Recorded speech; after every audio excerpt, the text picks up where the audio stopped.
Good morning. Welcome to Hardin County Commissioners Court. Today is Thursday, August 20th, 2020. It is 9 a.m. Commissioner Pelt is absent today, but we have a quorum present with all the other members present. And if everyone will please rise, we'll begin the invocation. Commissioner Roberts. Dear gracious Heavenly Father, thank you for all the many blessings you have given us. Watch over and guide us and direct us as we go about the businesses of this court. In Jesus Christ's name I pray. Amen. Amen. I pledge allegiance to the flag of the United States of America and to the republic for which it stands, one nation, under God, indivisible, with liberty and justice for all. Thank you, Commissioner Roberts.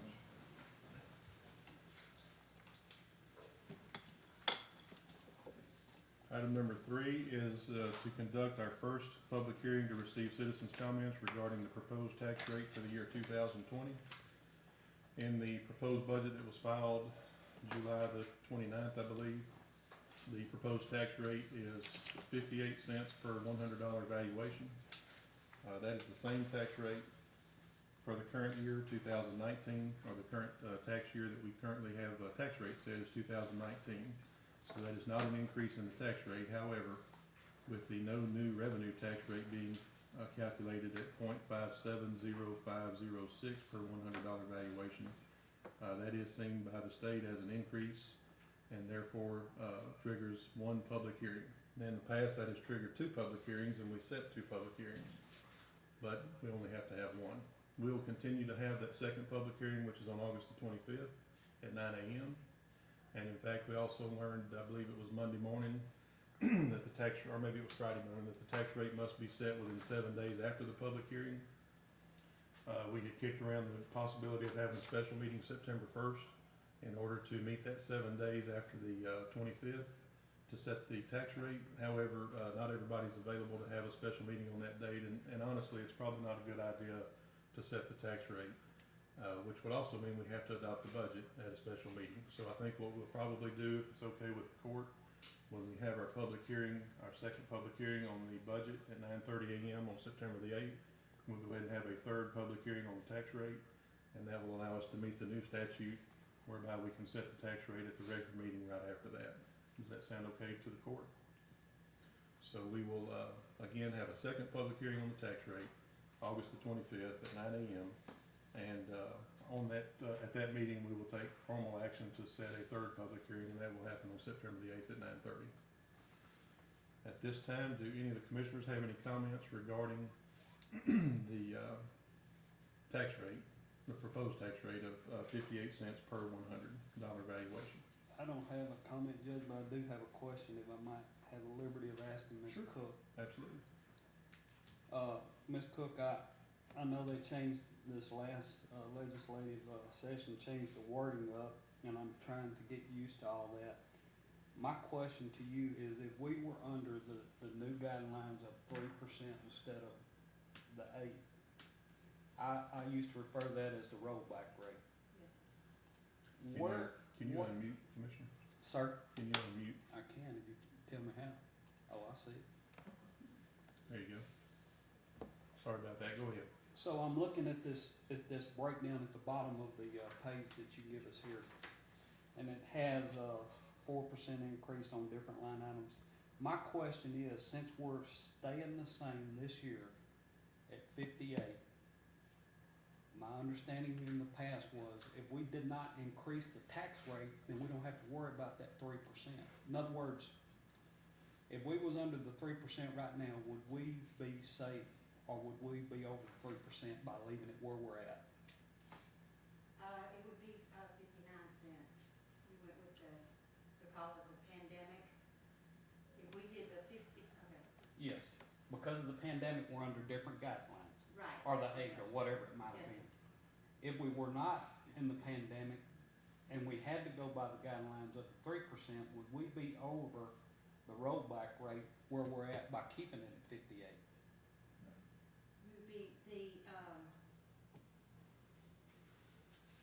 I think we're 2.5 now. We're at 0.59 is what the rollback would be. Okay. If we were under the. So we would be good. Yes. Okay. Well, yes, we would be because the voter is 0.60. Yes, sir. Thank We you. would be fine. And I think when we had figured it, it was at 2.5%. Right, but it's like she's saying, what you were asking, it would be 0.61 or 0.62 is where the rollback would start, right? 0.61? Well, that's under the 8% cap. Is That's that under under the 8%. 8% or the 3%? 0.62879. It would be 5.9 under the three. Under the 3, it's So we would be 0.59, so we're still under Yes, sir. Thank cap. you. That's the only question I had, Judge. Thank you, Commissioner. Commissioner Pergino, do you have anything? Judge, I've not received any negative feedback at all, in my precinct about the tax rate that we've set. Thank you. Commissioner Roberts? Same here, haven't had any negative.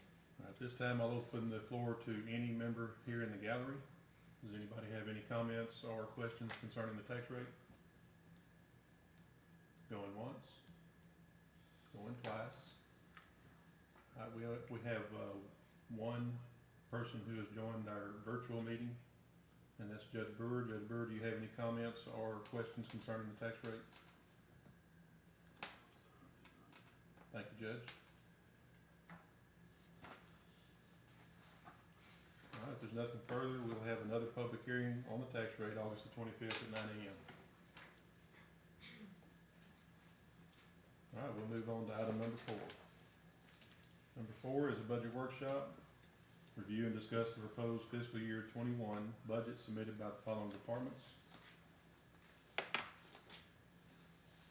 I've got them in alphabetical order here. Does anybody want to go first? Does anybody need to be heard so they can go do something else? If not, we'll go in order that is listed on the agenda. All right, the first item is Commissioner Precinct 1.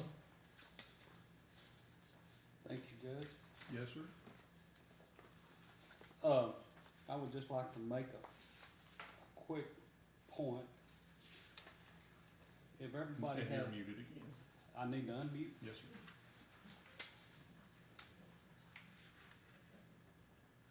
You got something on the screen blocking me here. Do I? Unless I can go to my picture and click that red. Yeah, if you right click on it, it should let you unmute.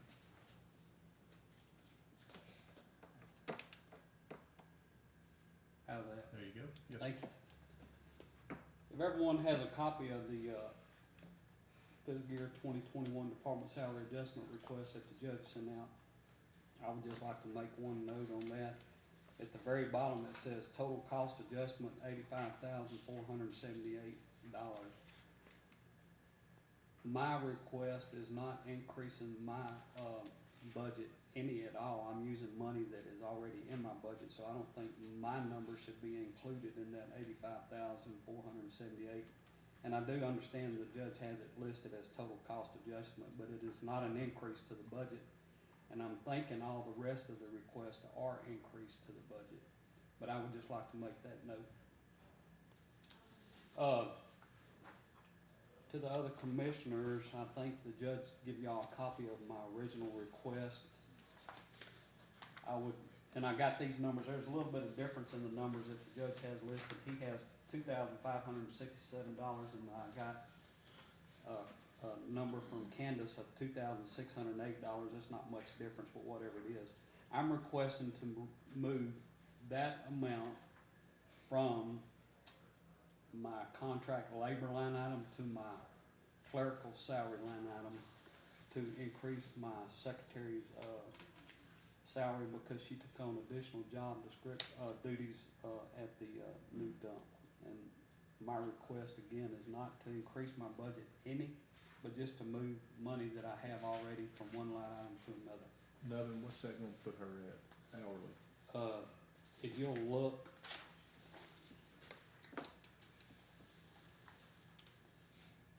$18.31. $1 increase. Okay, And I thought I had that wrote down. I'm sorry I didn't. you probably did. From 17 to 18. Okay, and currently, Candace, is all of the R&B secretaries making the same? Yes, sir. Okay, I believe so, but I will. In the proposed budget, all of the road and bridge secretaries are at $17.31 an hour. That's with a 2% increase over the current fiscal year. okay, And then with the request from Commissioner Cooper, his secretary would make $1 an hour more at $18.31. And the reason for the variances is because of rate adjustments on fringe benefits and then also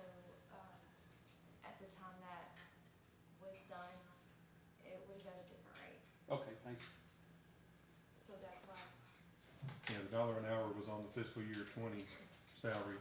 The proposed salary is 2% more than that. Thank you. Yes, sir. My only concern is the morale. You know, we have all the JPs now wanting to go the same rate because of an adjustment that was made last year. And so my question is, where does it stop? You know, my secretary's gonna want a raise because we have 45% of all the county roads in the county in one precinct. So her workload is probably more than the other secretaries. And so that's my concern, is at what point do we stop? Because, you know, we're in a tough situation where, COVID has hit. I have gotten some negative feedback on the 2% raise that county employees are getting at a time when people are taking pay cuts in, secular, even in our county. Our unemployment rate's at 10%.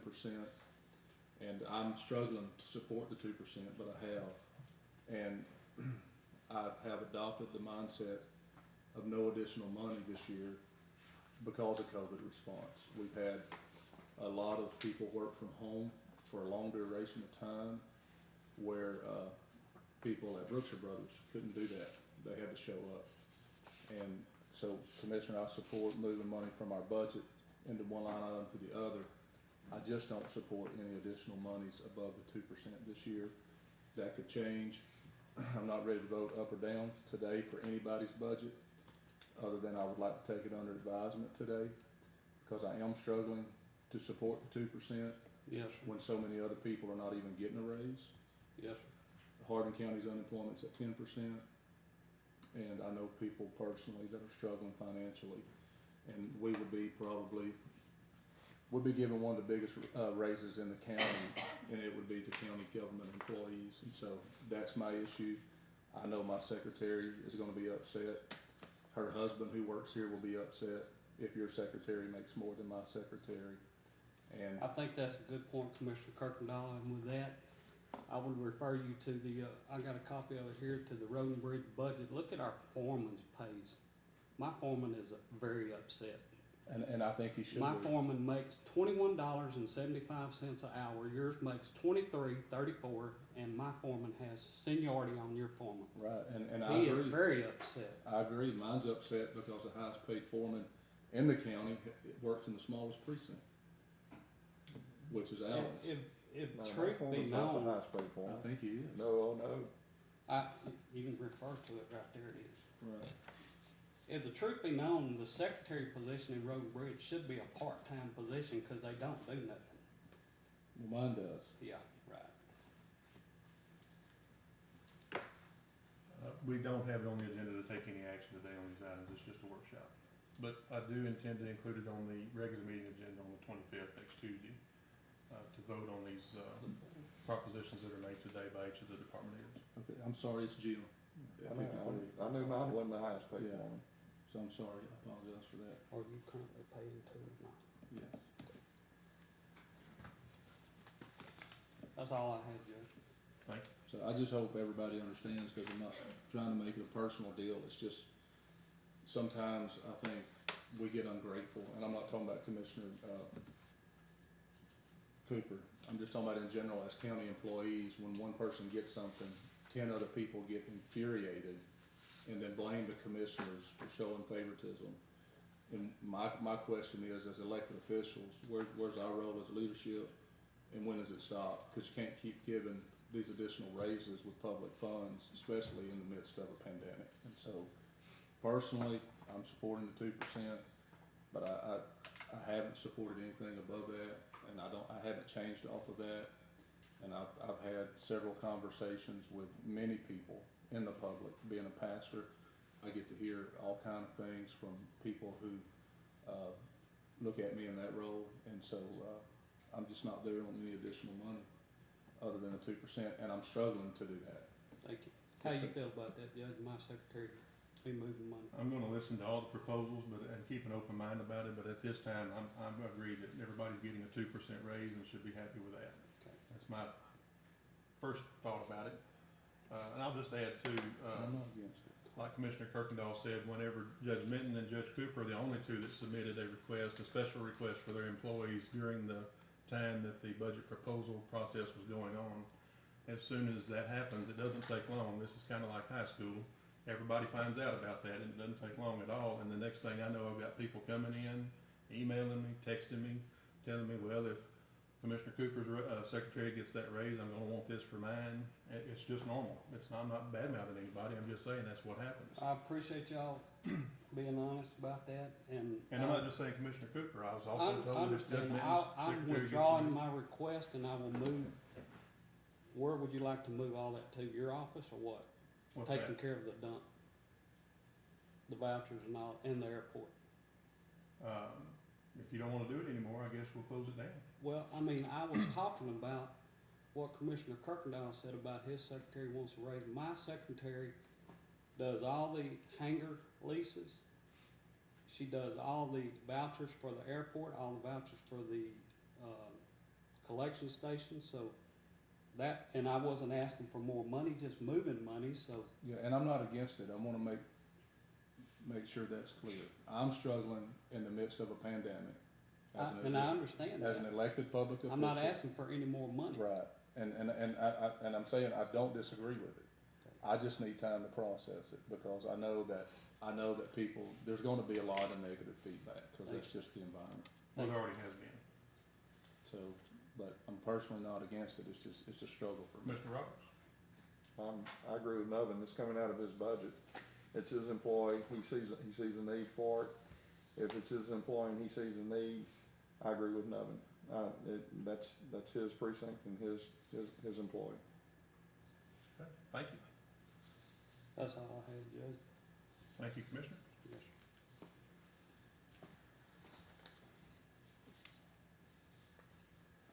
Our next item on the agenda is the Constable Precinct 4. Good morning, Constable Jeff Code, how are you?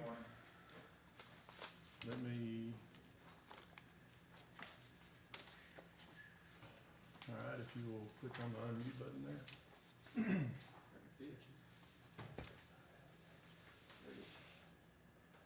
Did you find it? Thank you. All right, Constable Jeff Code is requesting a wireless data expense line item for $456 and an increase in the miscellaneous line item to $400. I didn't bring a copy of the proposed budget for your department. I should have, but I think it's currently $200 for Yes, correct. miscellaneous. Is This that is right? an addition of $200. So, and this is a request that was made on July the 30th after the proposed budget was filed. That's correct.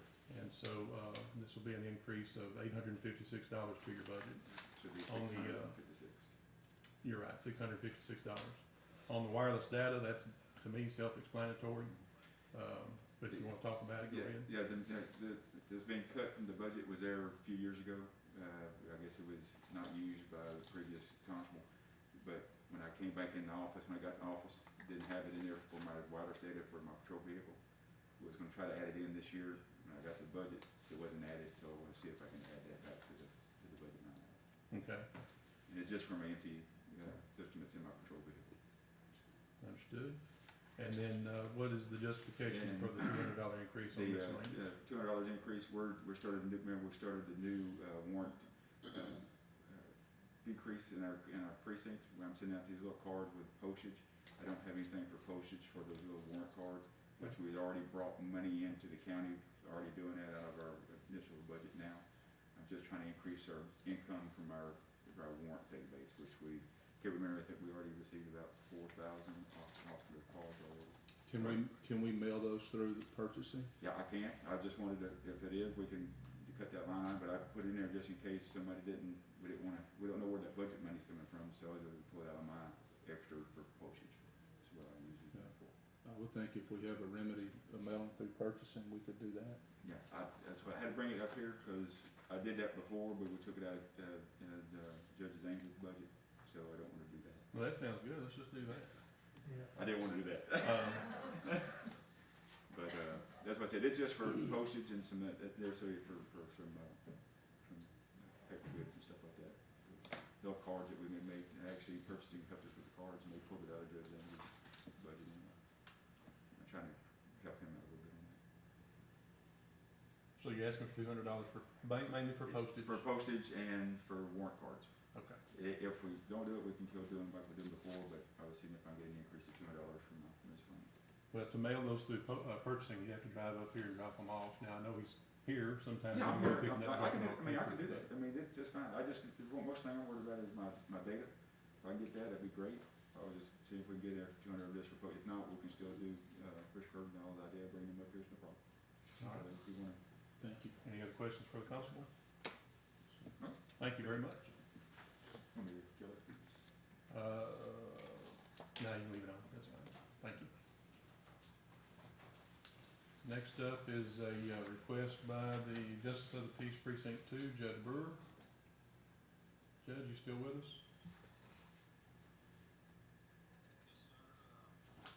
Good morning.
Thank you, Judge. Does anybody have any comments or questions for Judge Brewer? All right, we'll move on to the next line item, which is Justice of the Peace Precinct 3, Judge Hall, who's not here. But we do have this letter from Judge Hall where he's requesting an increase of, for his court clerk, up to $20 to $22 per hour.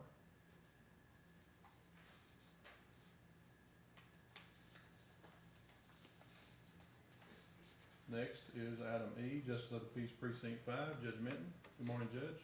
Good morning.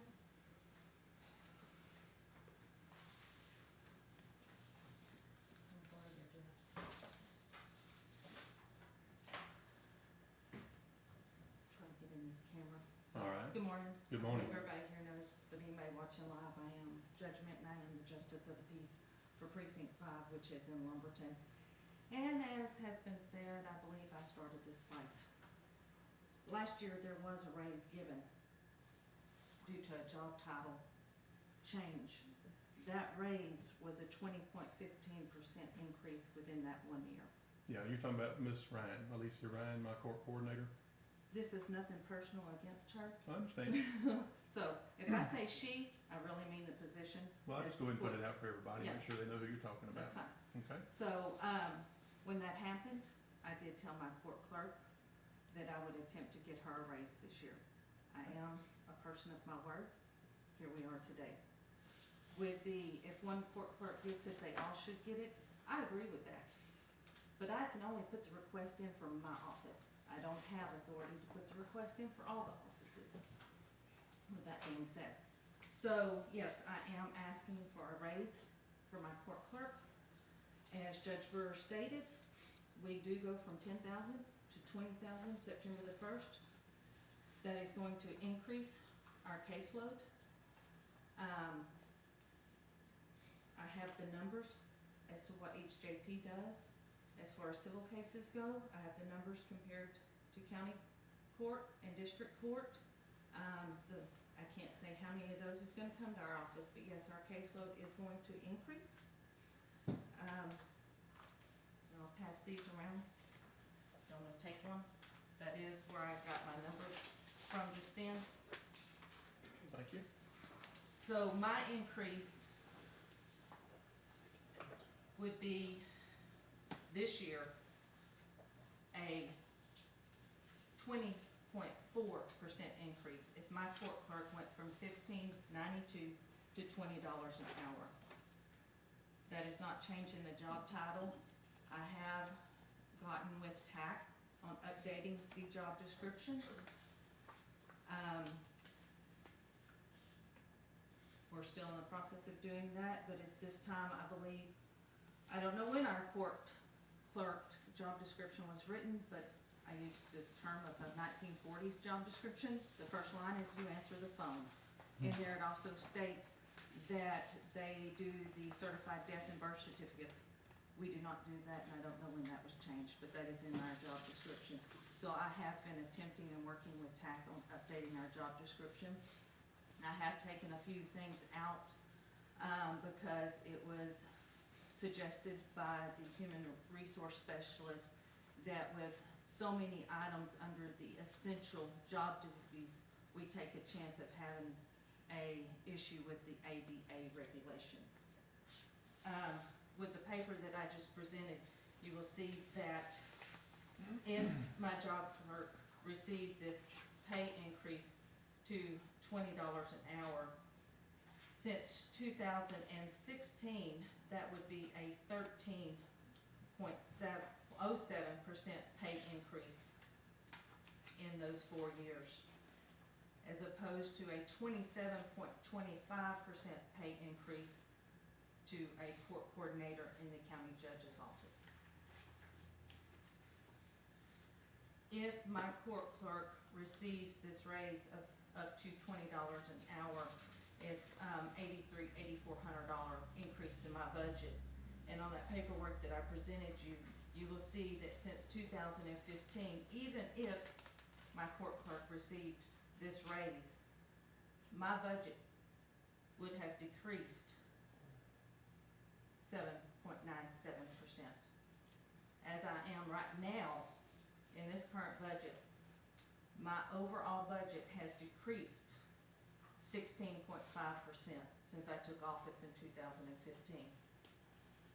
If we go with my request, it would be a decrease 7.97.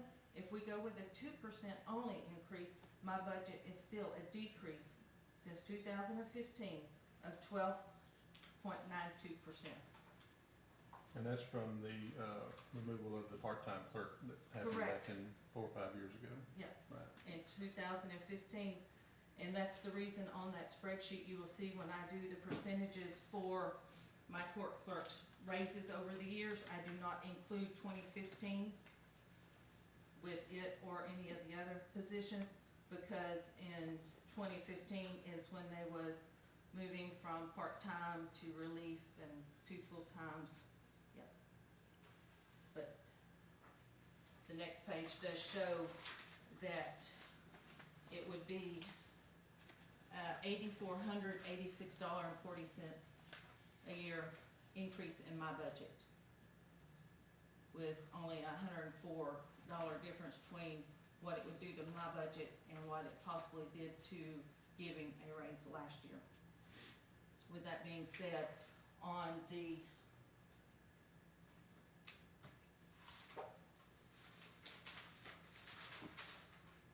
July 30th of 2019 budget hearing that included that pay increase, it put, with all of the increases, it put the county budget in a $97,000 deficit taken out of contingency.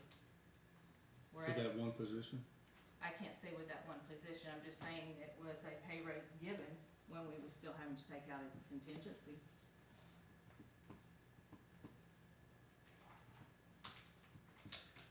What was the number again, Judge? $97,000 is what was in the video from July the 30th of 2019. It was a budget hearing to possibly accept the budget. There was no major discussion regarding the budget other than the numbers, and it showed that there would be a $97,000 deficit or $97,000 taken out of contingency to balance the budget. It actually ended up being more than that. I think it was around 109,000 is what we budgeted, but we didn't actually take any out of contingency throughout that budget year. Well, one of my concerns, Judge, has been, I go to a lot of conferences, and we have given, my numbers may be wrong, so I apologize if they are, but I think we've given raises 19 out of 20 years as a county. To my knowledge, we're the only county who has given raises that often. Tyler County doesn't do it, Trinity County doesn't do it. Orange County had years where their employees got no raise, and I think Jefferson County has too. One of the things we've got to overcome as a court is that it is expected every year and not appreciated. We've battled it out. We've cut commissioners' budgets in years past, taken asphalt off the road in order that all the county employees can get a raise. We've done that since I've been on the court. I've opposed it every time.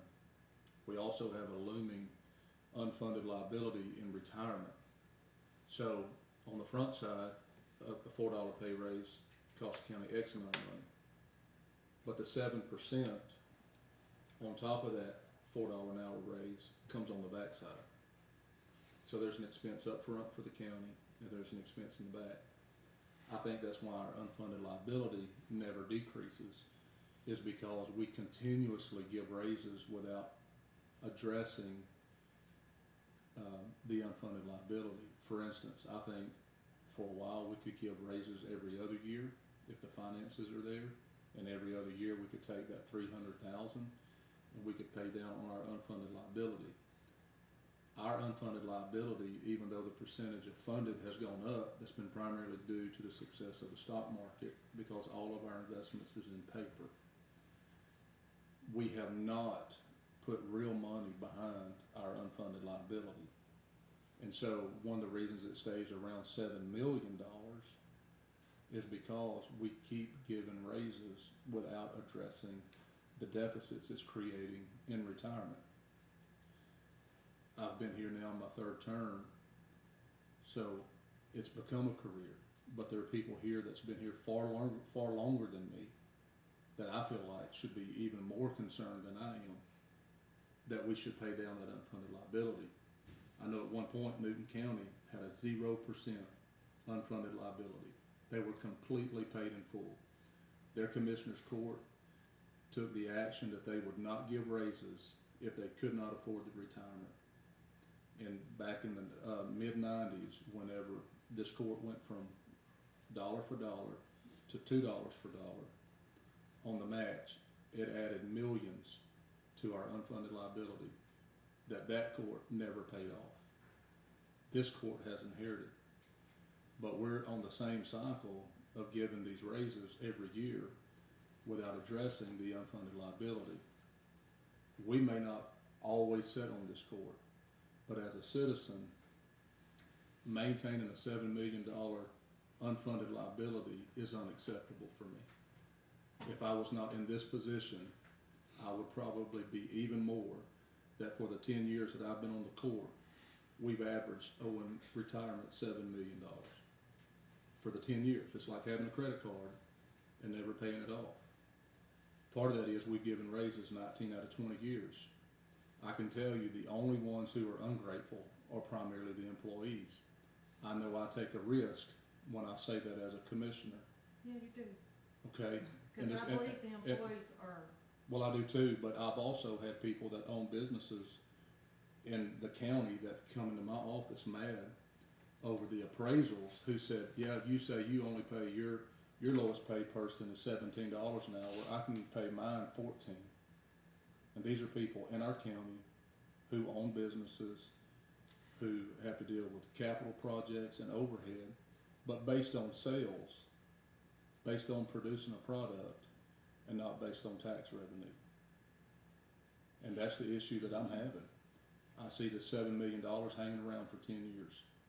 At one point went to every elected official. And when I showed them the unfunded liability, this is when Judge Caraway was here, everybody acted shocked. They didn't know it was that high. They also didn't know that they had been given raises at that point for 15 consecutive years. I know of no secular employer who has given consecutive raises for 15 years in a row. It's normally based on job performance. In fact, I'm a proponent for elected officials to give their people evaluations, and you have a sliding scale. And your worst employee don't get what your best employee I'll gets. second that motion. And I believe that we should do that. That's never been the temperament of elected officials, because they don't want to reprimand their people. And, you know, if I have a guy that's burning all of his sick time and he doesn't carry his load, my people know it, but when he gets that 3% raise or that 2% raise, and the guy who has 500 hours of sick time, so to speak, who doesn't miss a day, who goes above and beyond, gets the same 2%, I personally don't think that's fair. And so there's a lot to be considered. As a commissioner, we're evaluated by our constituents on this budget. No other elected official is evaluated on that. Our perspective has to be different. And what I will say, my perspective on this budget has to be different than the people in here lobbying for their people to make more money.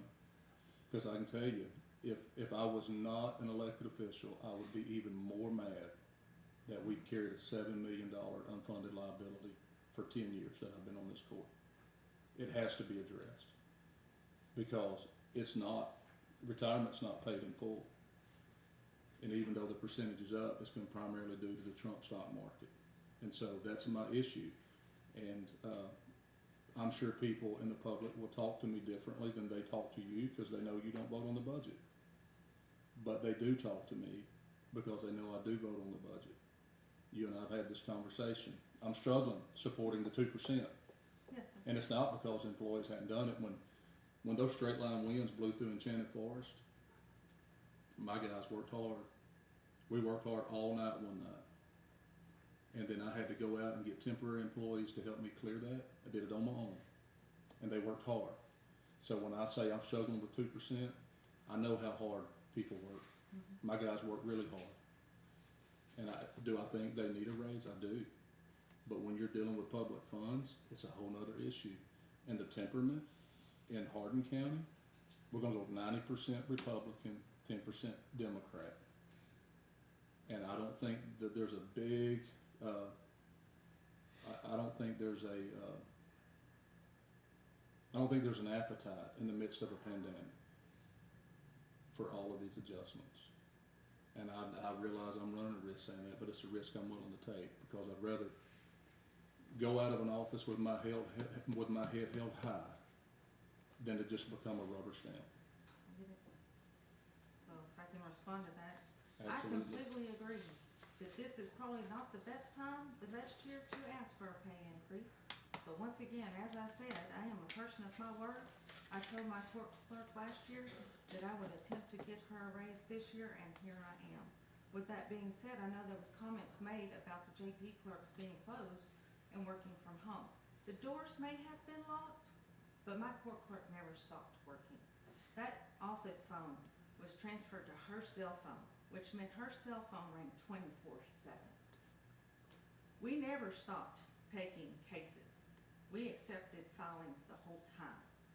On May the 18th, when I was allowed to sign citations once again, we had a conference room table full of case files.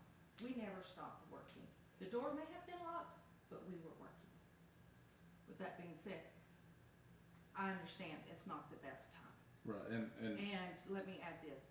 When we talk about a court clerk versus a court coordinator, whether it's in the county judge's office or the district judge's office versus a court clerk, our court clerk is doing two jobs. They are not only doing the court coordinator position in my office, they're doing what the county clerk's office would be doing in my office, or what the district court coordinator would be doing, along with the district clerks. We combine 2 offices into one in a JP office. And are they overwhelmed? Do they not have any time in the day? I mean, I'm just being honest if we're talking, are they overwhelmed? I Right. work Monday and Tuesday as the court clerk because I don't have a relief anymore. I don't know that any of the JPs do. It's hard to keep one. It's like having a substitute teacher. It's hard to Right. keep one that's just on call when you need it. Right. It was pretty busy. With that being said, Monday through Friday, I don't sit in the back of my office. If anybody walks in my office, you will see me sitting up front. People do Yeah. not realize I am the judge. I'm answering the phones, I'm accepting cases. Not until they need to talk to the judge do they realize they are talking to the judge. Right. That's how And I busy believe my that, office. and I don't underestimate anything you're saying, and I don't mean to in any way not support it, you know, like Commissioner Cooper said, road and bridge secretaries should be part-time. Well, that's gonna go out, social media and everybody who watches this hearing. You know, there's arguments that we hear on our end that why is the Batson JP have a full-time coordinator? And if they don't think the Batson JP needs a full-time coordinator, then why in the world would we even consider to raising everybody to $20 an hour? You yourself a while ago said you can be the all or nothing part of this thing. Mhm. Well, so it may be nothing because as soon as we do it for all, then one of your colleagues is going to be mad that Jackie's coordinator's making $20 an hour in Batson. And then we're going to hear it. Mhm. We have passed budgets where we walked outside in that hallway and had our rear end chewed by other elected officials for doing exactly what other elected officials asked us to do, and we took that under consideration. Mhm. And so, you know, there, you know, as with any other office, we hear a lot about the JP offices. I hear a lot that I don't even care to hear about, right? And so we have to take that into consideration. And then, you know, morale could be up if people would quit gossiping, you know. But unfortunately, sometimes it's like a gossip meal around here. And so, again, I'm struggling because we are in the midst of a pandemic, and I am watching people make personal cuts and working 2 or 3 jobs. And so, And I understand it, and I hope this comes across the right way as an explanation that I get it. You sitting there on the board, for instance, is like the parents. I'm the teenager that's got 3 younger siblings, right, and I'm asking for a pay increase in my monies, but wanting it for them also. right, and I respect that. And so I understand. But I'm also that child that seen the older child get a significant pay increase and said, I'm going to mom and dad and ask for the same thing. Right, I understand, and I respect that. So, I understand. my comments aren't personal. I I understand. struggle with wrapping my head around the budget in this season that we're in. So, I understand. So, thank you. Thank you. Anybody else? I got more. Yep. This is the way I look at it, and I've talked to Missy, and I've talked to Judge Brewer. I attempted to talk to James. I didn't wasn't able to get a hold of him. The problem I see with this, it's not just us. It's like anything else we've gotten from the state. This raising their capabilities up of making them do more work is basically an unfunded mandate from the state. Goes back to everything else that we ever deal with from the state. They changed the law, they changed the rules, they put more onto them to do more. And maybe it takes a little bit less load off of the county court, but still, all in all, their job now is gonna be, it's gonna be affected by what the state has done, what the legislators done. Our problem, once again, on unfunded mandates, sorry about that, Judge. Before I get on my soapbox too much, huh? Come on. It's not on you. There it goes. Our problem, once again, with the unfunded mandates is how do we pay it? How do we adjust it? How do we make the adjustments for it? In cases of her office, like she said, she's not only the JP, she's also a court clerk. Do we give her another full-time clerk? the larger JP offices in other counties have 2, 3 clerks. Her office is a large office. She does a large volume in that area down there. Maybe your constituents in your area don't see it, mine do. I have had no negative feedback on anything that we've planned or done. I haven't had nobody call my office and get on me or say, hey, I can't do this, we can't do that, even in talking to people. I have had people say, what are y'all gonna do about this, or what are y'all gonna do about that, how are y'all gonna fix this, but not anything to the degree of what you're saying. Well, and Commissioner, the negative feedback, I would say is 95% employees. But going back on what I was saying though, and her asking for this, I don't see it as, anything else other than the fact that, yes, they're fixing to get more work put down on top of them because of the state. Not because of us, not because of something we've done, but because of the state. I don't agree with not Thank you. funding them to do stuff. It's just, it's just the way it is. It's the way it's gonna work. And I don't disagree with you about the retirement, but when we have our audit and the auditors come in and tell us that we're doing good and we're on top of things and everything's going good, I see that. If we were so bad off, they would tell us, wouldn't they? Am I not getting Well, that? so, Wouldn't the outside auditor, when Commissioner Pelt sits here and says, as a court, are we doing the right thing? Are we, everything looks good, there's no problems with what you see, and the outside auditor says yes, I think everything is going smooth. I gotta believe what these people are telling me because they are the experts in their field. well, what they're doing, they're signing off that we're paying our bills, Right. okay? And we are paying our bills correct. The problem is, we're paying minimum amount on a huge credit card. Well, and I don't disagree with that. So it's two different things. The auditor's saying, yeah, you're writing the check to retirement. But my position is, we need to pay retirement off, and we need to pay it down significantly. But didn't we just increase that, didn't we? Chris, can I ask you Same as we something? do. Yes. When you Yeah, say, we've been increasing it. retirement, that's not retirement, that's COLAs, correct? Or am I wrong? So the biggest increase, it's retirement, but the biggest increase that's gotten us to the 7 million were the COLAs and the 2-to-1. When they went from dollar for dollar to 2 for 1, that jumped us up, I think, about 3 what million, you're saying and the is COLAs when jumped us Ralph up. tells us that our retirement is self-funded, Yes. I was under the impression the unfunded liability is, COLAs alone. That's not correct? No, that's not correct. The way I understand that 7.8 million, whatever it is if every county employee retired today, that's how much the county would have to come up with to fund Where we're everybody at retiring. today. Yes. But what's gotten us there, for instance, when we give a raise of 3%, it's like $300,000. And for 15 years, retirees got that same raise. So you saw the 300,000.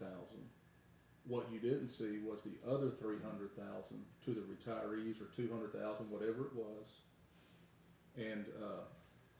And so you were literally putting the county on the hook every year for over $500,000 just for employee and retirement raises. My second budget on the court, when I realized it was so high, I had a meeting with Ralph and Rose to understand what was going on. And that's when the retirees got mad at us because we couldn't pass the COLAs anymore for retirees because it was adding so much unfunded liability to our retirement. And they weren't seeing $3 or $4, maybe $5 on their check. And so we gave one COLA to retirees in the last 5 years, but it's not going down. And When did we do that? last year. But we didn't finance that. No, we paid for it Yes. because we realized we can't finance it anymore because it's just gonna make that increase. And so my thing is, on the front end and on the back end, it's costing the county a whole lot more money than what we've realized, because when I made my rounds, even with the other commissioners who are no longer sitting on this court except one, they didn't know the COLA was, this is what I was told, they didn't know the COLA was putting so much unfunded liability on the county.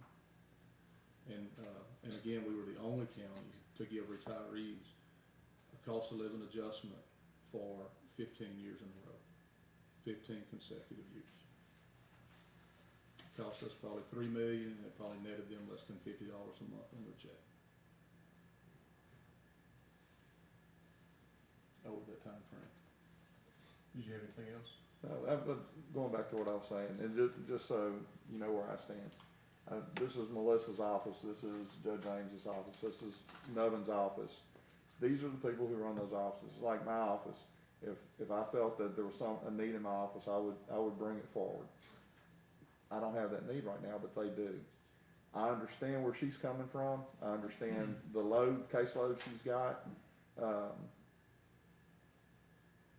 We've got to do something. I mean, do we hire another full-time or a part-time employee and put it in her office, which would cost more than giving her person a raise? What do? We're kind of in between a rock and a hard spot because of the state. It's not because of what she's wanting, it's because of what she's being mandated to do by the state of Texas. And it goes back to what you said in one of the meetings not long ago about how we keep getting these unfunded mandates put down on top of us. And to me, this is no different. This is an unfunded mandate from the state causing her to have to do this. She's going to have a bigger workload than she already has. And going back to what she said also, she's acting as not only the JP in that court, but as also a court clerk to keep everything going. Well, I think everybody should have relief. Yeah, well, what do? I think everybody should have, I recruit people that I know who can afford to work here and there, Yep. to fill in for BB. That's what I do.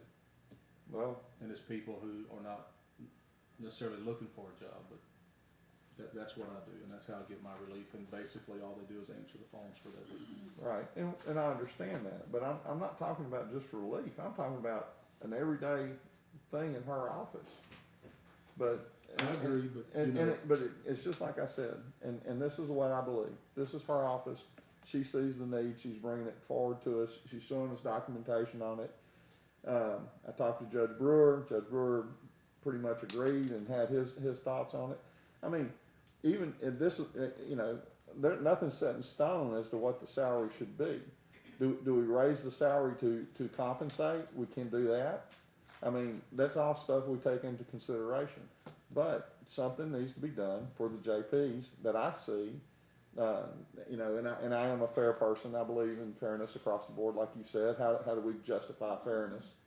But we can't just say, okay, you're going to have additional workload, you're going to have more to do, and we're not going to pay you for it. Happens to us all the time. I know it happens to us, but that's what I'm telling you. I don't want it to happen. Well, sometimes. And in their case, they're stuck with it. They're stuck with getting more. Now, is it going to be more work for their offices and more? You're not supposed to judge what a JP's office brings in money wise, because that's not part of our. We don't count on that as part of our money draw. But bottom line is, unless we can tell the legislators, quit telling us how to run our county, quit telling us that we've got to do this or we've got to do I that. agree with that. We're stuck trying to sort it out. And this is one of those sort outs that's been put down from the state, from Austin, came from Austin last year and the last legislature, that they're now going to have to do more. There's going to be more that they're going to have to, pick up. I don't have a problem with it, and I'll be upfront. I would vote that they get a raise, but it's not because they're doing the same job. It's because they're having more put on them to do. I just want to make a comment about the fairness that's been talked about by at least a couple of people, including Commissioner Roberts. Almost none of the employees that work here make what they should make. Fairness, I hate to always bring up, I used to be the constable in Lumberton. I made the same amount of money the constable in Batson made, and that was not fair, but I knew it when I ran for the job. probably fix to make Laura mad, but Alicia does a lot more than she does and makes a lot less than she does. It's just not fair. But to make it fair, cost us a lot of money and cost us a lot of heartache with all the other employees that come in and say, well, what about me? This county Which government. happens a lot. It's not easy, and today's not a lot of fun, No. but we just got to do what we think is right and what we can afford. But almost nobody that works here makes what they should make and what they're worth. Correct. I'll say that. I agree, Exactly. I agree. Exactly. And I don't want my comments to diminish what each person does here. Right. You know, I would disagree with Commissioner Cooper that my secretary should be full-time. Let me, You know. let me verify what I said, and what I said is exactly what you said I said. But let me verify that, cause I don't sit in your office, I don't sit in his office. Prior to my secretary assuming responsibility of the airport and the collection station, her job, and she used to work for Bob Burgess, and she was part-time, her job could be part-time, because there were days that telephone didn't ring. Since she's taken them responsibilities, the call volume in my office has increased, has tripled. I can't speak for Commissioner Kirkendall's office, or Commissioner Roberts, or Commissioner Pell's. I will say that I should have said a while ago that for Precinct 1 secretary, before she assumed those duties, she could be part-time. Right. So, I'm not speaking for your Right. secretary, I did say that, but I Right. will modify my statement for Precinct 1. Okay. Judge, anything else? I'm just gonna say, I respectfully request the pay raise for my court clerk. I will also say that the late Judge Cummins, bless his heart, when I worked for him, pounded it in my head that that JP office is not a revenue generator. I don't think we've ever asked you to be, just to clarify that. Thank you, Judge. Yes, sir. Judge Ames, you want to speak to Precinct 4? Good morning, Judge. Good morning. Everybody's doing good. I was talking to Just real quick, I'd like to just make sure everybody's aware that this is Judge Ames' budget request. I did not go through myself and add up or he moved some money around in his budget, but from what I'm told by Mrs. Gore, this is not an increase in his budget, but he did want to address the court today on the court clerk, and that's why I've asked him to come up today. Well, for the court clerk, same thing as Melissa and Judge Brewer said. If one gets raised, all should get a raise. But also I wanted to explain a little bit on the budget thing. I'm gonna be moving offices. And the office I'm moving to, they are combining the electricity bill in with the rent. So therefore, it looks like it went up $100, but I also zeroed out the utilities on the budget, so therefore it compensated for it.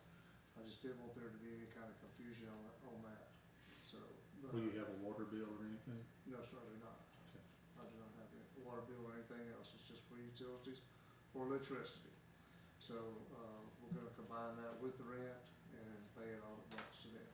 Hopefully, I talked to, Mr. Z yesterday, and he said he hopes by the end of October, but he said plan on the first of the year. So, in other words, that tells me don't know when it'll be. So, anyway. That's how construction goes, right? Sorry? That's how construction goes, Yes, right? sir, that's right. So, anyway, I just wanted to clarify that and anything else. Y'all have any questions or anything on it? Thank you. Thank y'all very much. Thank you, Judge. Thank you, Judge. Next up, we have Sheriff Davis. Sheriff submitted a memo to us about promoting a deputy sheriff to a sergeant rank and promoting a sergeant to a lieutenant rank. I want to make sure the court is aware. I want to say that I might have told one of you this, but I may not have. Ms. McKinney informed me yesterday that in the budget proposal that was submitted, that the request from the sheriff to promote the sergeant to lieutenant is in the proposed budget. Both of those were in there, and then they were supposed to be taken out so that we could address it today, but one of them did not come out of the proposed budget, so it's in there. So what we will do next Tuesday when we vote will be to decide if we leave that in there and whether or not we add the other request to make the deputy sheriff a sergeant. Sheriff, good morning. Good morning. Thank y'all for taking time to to hear us. You know, this is an annual occurrence, and we, as the judge said, this is not easy for anybody. You try to be positive and leave your feelings at the door and make business decisions and not personal decisions. And Well, if it's personal decisions, it'd be easy. I want everybody to make a lot of money, but it's just not there. Exactly. I'm sorry, go ahead. We all realize, Commissioner, that yes, we're in some pretty serious times. I would take exception and tell you though that there is a stark difference between public sector and private sector. We're not a revenue generated organization. Our bottom line does not come with profit or loss. That in itself creates a very unique animal in city and county governments. And so I think it's fair. It's unfair for us to say that we're basing our decisions on that. Unfortunately, government provides some essential services. That is health, safety, transportation, infrastructure, and that never changes. And yes, we're going to get those unfunded mandates from the state as fast as they can pass them and send them down here to us without, as they say, I guess, without any repercussions. Specifically, what we're looking at is, and if you've gone over the memo and the justification letter that I sent to you, one of the biggest burdens that we're seeing in law enforcement is Michael Morton Act, along with some Brady case. It mandates what law enforcement and prosecutors, anybody who's involved in the criminal justice system must prepare and divulge and bring forward information for use in the prosecution of a crime. And in years past, in times past, there were things that did not fall under this scope that now do. That has just severely impacted the prep time it takes to get a case through and ready to go to the prosecutor. There's a lot of things that have to be done as far as gathering evidence. The justification on these two is our staff is increased. We're getting bigger. We're 75-ish employees there. County's growing, and our calls for service are through the roof. I would invite any of you to come do a ride-along with a deputy or come sit a couple of hours in the 911 call center. I think you would be totally astounded by what you're seeing. If there was ever a case of employees not being able to keep up, come and take a look, and you'll see what we're talking about when you're looking at the calls for service for police, fire, and EMS, because they've gone through the roof. And unfortunately, we haven't kept up with employees as far as numbers, and the call volume is just tremendous. Making some additions to 2 positions allows us to put a little more emphasis on preparing cases for court to give a better work product for the victims that are out here in the community. They deserve that. They deserve a law enforcement agency that is hands-on, that's working their case. They're putting the best possible case together with the most evidence possible. But I'll go one step further and tell you that the defendant in every case also has a right to be able to face all of the evidence in his case, not just what someone thinks is important or not just what someone thinks is pertinent to the state's case. There's a duty there, and there should be. There's a duty there to gather all of the evidence to be used in the guilt or innocence phase. And so what you're seeing from Michael Morton and Brady cases is there's a tremendous amount of additions that are being placed on law enforcement to gather evidence that we never ever imagined we would ever have to get. That takes time. When you're burning CDs, burning video evidence, the mandate is body cameras, car cameras. Well, that's all fine and good until you get to the point of now you're having to burn all of that to put in a case report. And so our time to compile that case that we hand off to a prosecutor, that's increasing. And we've been heading that direction for several years.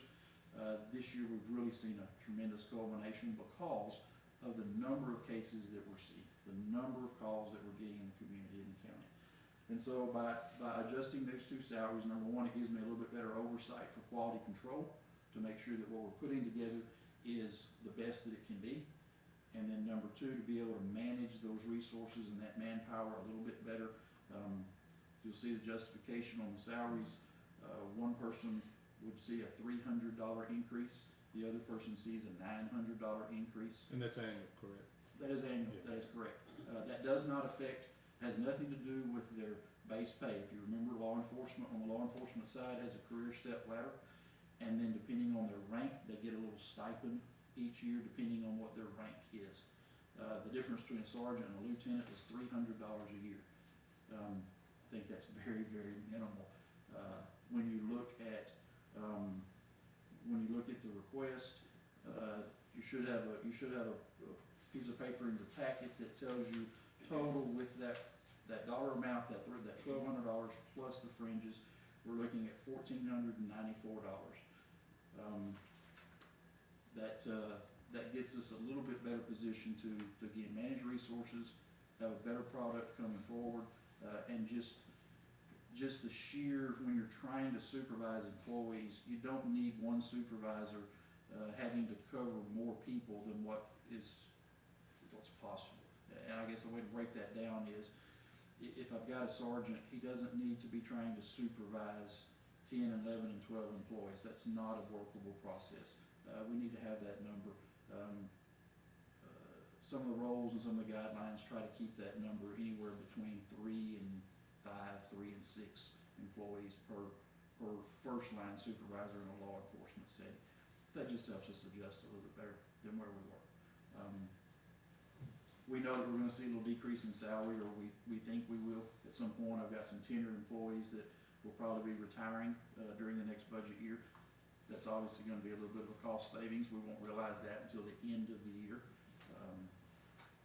We don't budget that according going into it, but we think that there'll be a little reduction there.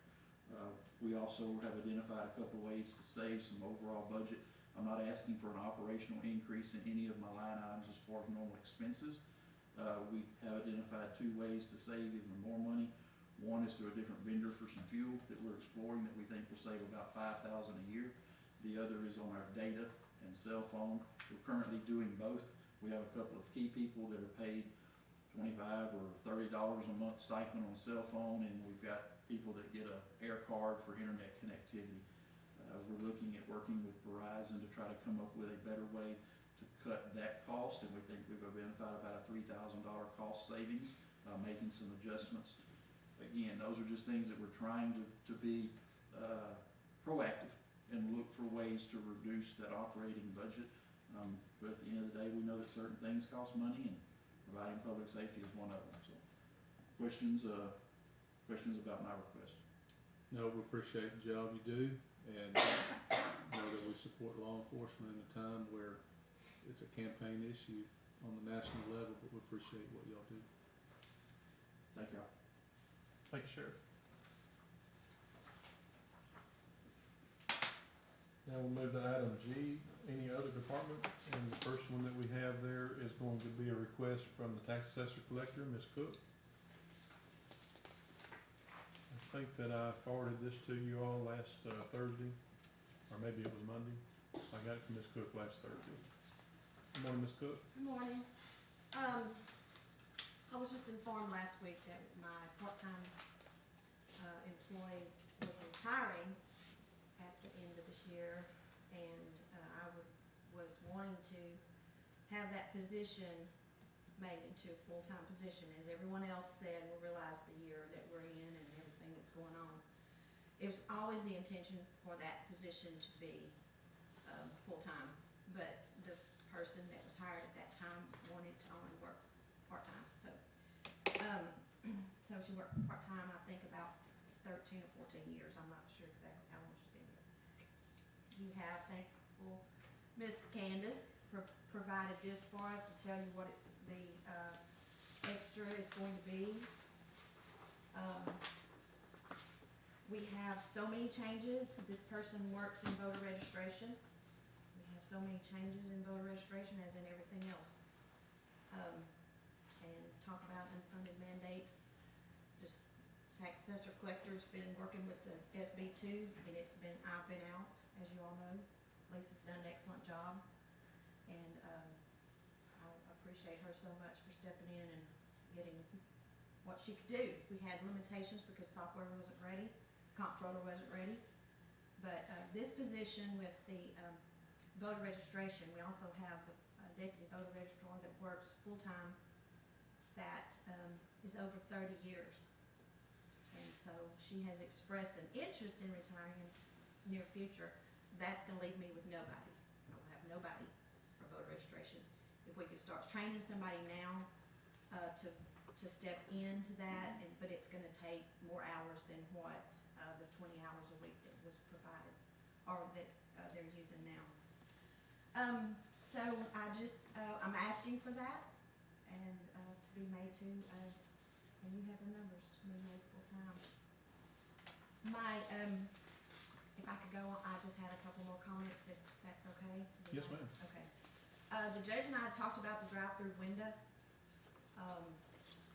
It worked very roughly while we did not have people in office transactions. We worked for 10 weeks with the drive-through.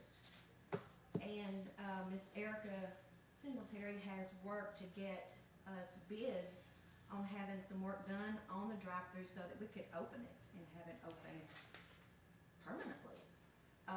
Unfortunately, no contractor, we've had one show up to take measurements, and nobody has responded to her. She repeatedly calls and nobody's responded to her, so that is just on hold, and we had hoped that we could get that, but it doesn't look like that's gonna happen right now. Have you got any prices at all? No. I've called multiple, but I'll try again this afternoon. Do they say they don't wanna come up here because I'm hard on them, or what? Yeah, that's it. She has, even when I was off sick, she would text me and nobody's responded to this request, so, you know, What if we had. check with some of the banks and see who handles their drive-through windows? That's See what maybe I was we just contact thinking the some of same them. thing, yeah. I can Maybe do even that. like CVS and Walgreens, let's see who handles their drive-through windows, maybe we can call some of them. Okay. Cause I wanna get that going as well. And I'd like to do it this budget year if we have the money. Thank you. Mhm. We have so many limitations with it as it is right now. You know, we had to work outside and direct the people to things we couldn't do because most people use credit or debit cards. And we couldn't have that at the window because we're not legally allowed to approve their purchase. And without going back and forth, it took 3 people to work the inside of the drive-through and 2 people outside the drive-through during all this time because of the limitations that we had. And it would be, I think, an asset to the county to have that. We got the drop box, which has worked well, very well for titling and in other offices even. But I think the drive-through would be good if we can get it going and get the systems over there. Aaron Tupper's been in to look and, you know, he can move the systems that we need to be in the window, more convenient where one person could work it. We wouldn't have to have the people outside, which would be impossible right now. But it wouldn't take the 3 people inside to work it because the person at the window has to go over across the office to post a payment for property tax, go back to the window, give them their amount, go back to the person, and then the vehicle as well, vehicle registration. So it would be, it just needs, you know, it's just old, antiquated, closed for 40 years, and it would need to be upgraded for that. So that's all I have. I appreciate your time. I thank you for everything that you all do. And I will say that as an elected official, I appreciate everyone else, every elected official or department head that stands up for their people. I think it's Amen. very important, and it's not always like that. And I really appreciate everyone else and all the hard work, and I know this is a rough time. And I don't know if it's gonna get any better in the near future, but we will hope and pray that it does. But thank you so much for Thank your you. time. Thank you. I have a question. Yes, ma'am. Will this be the last workshop? Yes, ma'am. Because I was not on the agenda, but I did have a question. I was actually gonna give you an opportunity to make that request that you made to me yesterday if you would like. Yes. Okay. please. You wanna do it now? Yeah. I'll hold these others because they're not here anyway. Okay, Sure, Miss Austin has a request, that she made to me yesterday. Go ahead, Miss Austin. okay. Nan Gore is retiring at the end of, August. And, the difference and I will have to hire someone as soon as her vacation, 4 weeks. And with the pay that the new person would be making and the difference that Gore was making would be $2.03. And I just had talked with the judge about, or emailed the judge, if I could, that would only be 61 cents if I could add that to two of my top ladies that's been there the longest, and then my election clerk. And the election clerk has so much, I mean, it's like everybody else's, is just so much mandated for us to do now. And that would only be 61 cents added to each, those three people's salary. And I'm requesting that, that's not very much money. And that's coming straight out of your budget. It's not gonna change your Yeah, budget at all. It's in there, I mean, It's kinda like Commissioner Cooper's it's is in gonna there, do so it. there was be no money taken from anywhere else. It would just change their salaries. Yes. Exactly, and because it's already in there, because Ms. Gore's making it in now. So, and 61 cents is not very much money to ask for, like everybody else's, workers, you know, that they make, because, I mean, that's like Connie's been there for 17 years, so. But anyway, I'm just requesting that y'all would think about it. Thank you. Any comments or questions on that? All right, next we have the Indigent Healthcare Department, and I did tell Ms. Davis that she did not need to be here today, but it's the same request that we get each year after she receives the final numbers from Ms. Cook's office. The county, of course, is responsible for the 8% GRTL, and I always have to ask Ms. Davis to remind me what GRTL means, because I don't remember. And I don't remember today, and she's not here to tell me. And I see Ms. Cook shaking her head, so. But it's 8%, that 8% number is 1.1826265, and that's the amount she's requesting for the indigent healthcare budget. I don't have the proposed budget in front of me, but my recommendation to the court is that we, and that budget was developed based on the history from the past few years, just like we do with everybody. That we, when we adopt the budget, we adopt it as presented in the proposed budget. Any comments on that?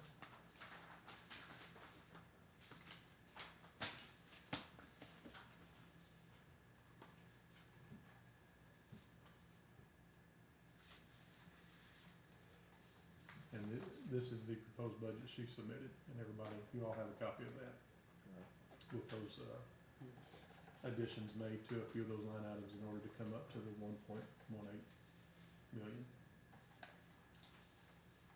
Last, I forwarded all of you an email that I received from a citizen, Mr. Stuart Butler, with his recommendation that we make a large decrease to the budget for the Historical Commission. And I replied to him, and you have that there as well. For the last 3 years, we have budgeted $26,500. They've come in way under that budget. Hoped that Mr. Pett would be here today to address this, but of course he was unable to be here. I have talked to Mr. McKim, and Mr. McKim has asked us to please leave the budget at the same amount, the $26,500, and he will continue to do the very best that he can to come in way under that. If I'm not mistaken, other than this current year, because we had the mural project, which cost more, I believe that we spent somewhere around $29,000, maybe a little more than that. I can provide that to you if you'd like it. 28 currently. 28? That's where it sits right now. Okay, thank you. But next year, if he goes, you know, if that department spends what they normally spend, it's somewhere around $14,000 a year. But he's asking us to leave the budget at $26,500, just in case any other incidentals, historical markers, or anything like that come in that they're not expecting that they have to purchase. Judge, I've been part of the historical commission. Yes, I can sir. tell you that, no one in there wants to spend money, Yes, so, they've done a very good job with managing the budget, yes, sir.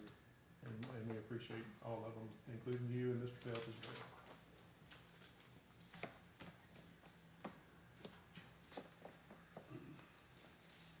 All right, is there anyone here that would like to address the court regarding their budget before we finalize item number 4 on the budget workshop?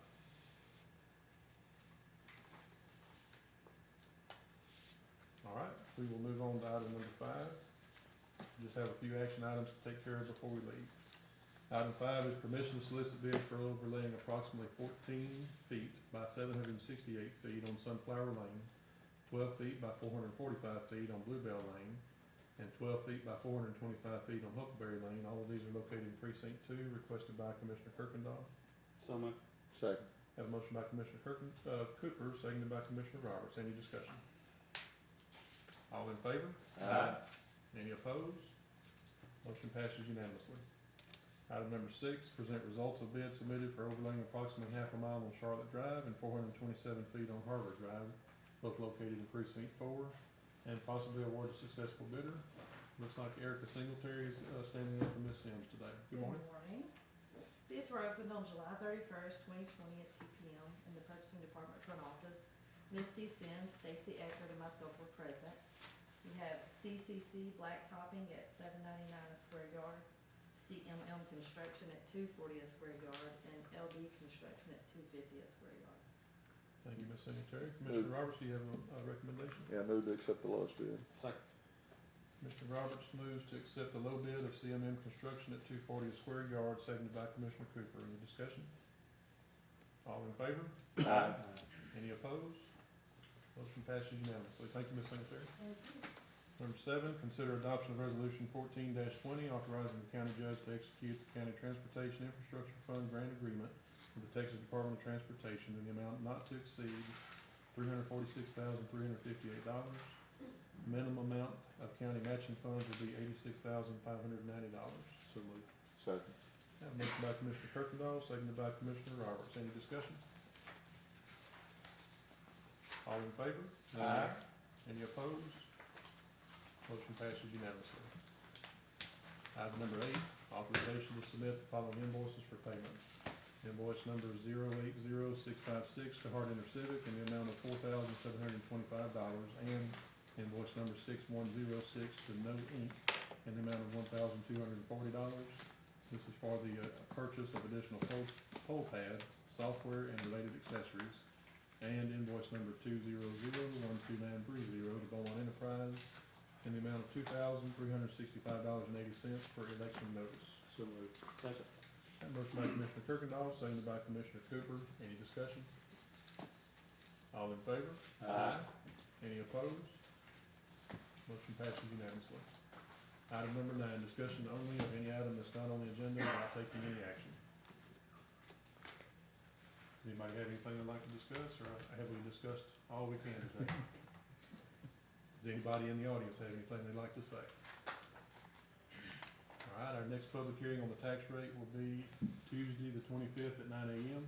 And we will also have an action item on that agenda to take action on the requests that were made here today, and also to set a third public hearing on the tax rate, and that should happen on September the 8th. Anything else? Adjourn. Second. Have a motion by Commissioner Cooper, seconded by Commissioner Kirkendall to adjourn. We are adjourned. Or are we supposed to vote? All in favor of adjourning? Aye. Aye. We're adjourned.